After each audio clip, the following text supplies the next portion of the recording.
Guys, tatanong tayo ngayon kung alam nila ba yung sa Ingles ang lupang inirang.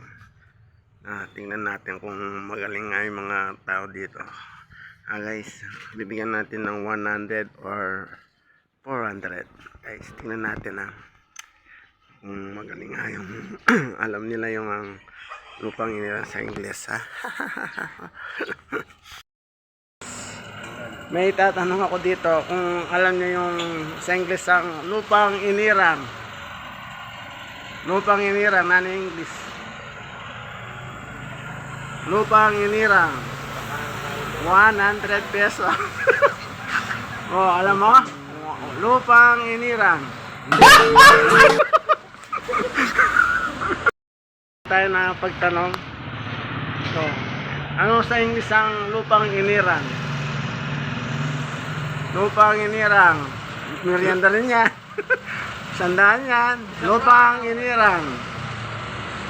Tandananan. Tandananan. Lupang inirang. Lupang inirang? Oo.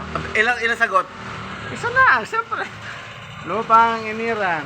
Anong sa Ingles ang lupang inirang? Ay, magiliwa. Na. National anthem? Di mo alam? Ay, Promised Land.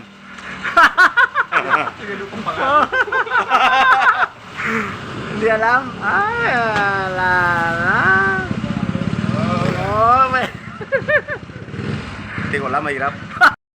Hey guys, ngayon may tatanong naman ako dito kung alam niya yung lupang inirang sa Ingles. Okay, ito, tingnan natin. Anong sa Ingles ang lupang inirang? Philippine anthem? Hindi. Nanuyo mo, Philippine anthem? Nanuyo. Minsan ba, no te ang balo. Oh. Ganda bang one more times, 100 pesos yan Oh. Philippine anthem? 200 pesos na, 200. Oh, isip ka. Philippine. Oh. 300 na, 300 na. Oh. 1, 2. Barok Philippine anthem yun. Alias, 2. Nanuyo. Ikaw dyan. Hey guys, ngayon tatanong natin kung alam niya yung lupang inirang. 100 pesos din to sayang. Ito guys. Ano sa Ingles ang lupang inirang? Kaya ba? 100 pesos yan. Alam ba? One more chance. Bigyan kita ng 400. Alam mo? Sige nga.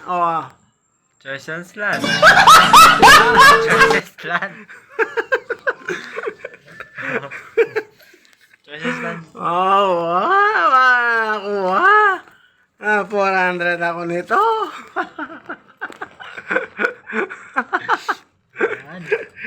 Ay, 1, 2, 3. Ay, 400. Ay, na 400 ako. Man. Ay.